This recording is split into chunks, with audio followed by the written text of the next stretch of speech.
News of Zack Snyder's Justice League have been circulating since Joss Whedon's blunder underperformed at the box office, receiving lukewarm to middling reviews at best. The Snyder Cut is a far more refined work of fiction, turning the dial to 11 on components that the theatrical cut either removed or changed completely. No one can dispute that the core plot of Justice League was not changed to a significant degree. The issues that critics and audiences have had with Zack Snyder's way of telling stories will, no doubt, remain even in a movie that exists in service of his vision. What may be a tough pill to swallow is that there's a real possibility that Justice League could be a movie that suffers from all the same problems that plagued what came before: a bloated narrative, unnecessary setups and cameos at the expense of plot, pacing and character.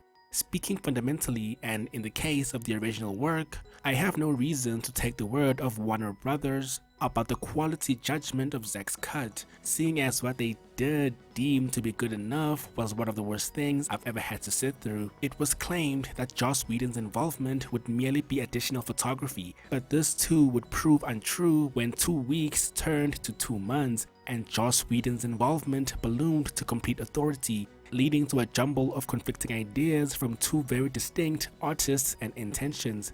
Following the reception of the Avengers movies, it made sense that Joss Whedon would try to replicate the success, and in truth, replicating the success of an already established franchise within the same genre is exactly why Warner Brothers hired him.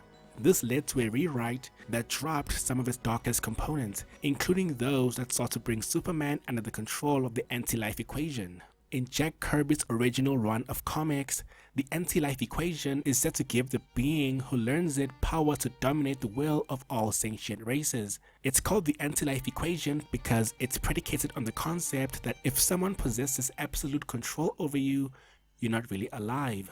The idea that Superman would commit atrocities under the will of Darkseid would have tied in perfectly with the visions that Bruce Wayne has during Batman v Superman. Along with a glimpse at Granny Goodness and Desaad, Jared Leto's Joker, and the new Steppenwolf design, the visual style and tone of the new trailers is more in line with Man of Steel and Batman v Superman.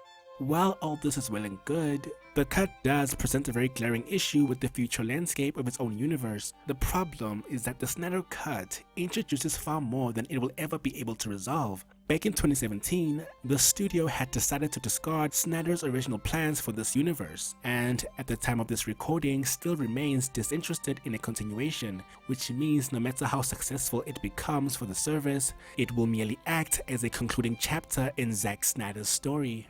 And I'm okay with that. The Snyder Cut is a cathartic triumph over the bad faith of corporations, and the fact that it's not just a work print version and is an actual completed product may hold the door open for a continuation. What that continuation might look like still remains to be seen, as both Ben Affleck and Henry Cavill have seemed to have moved on. Unless we reboot the entire universe and start fresh, looking at you Flashpoint, sadly, in the words of Lex Luthor, the bell cannot be unrung.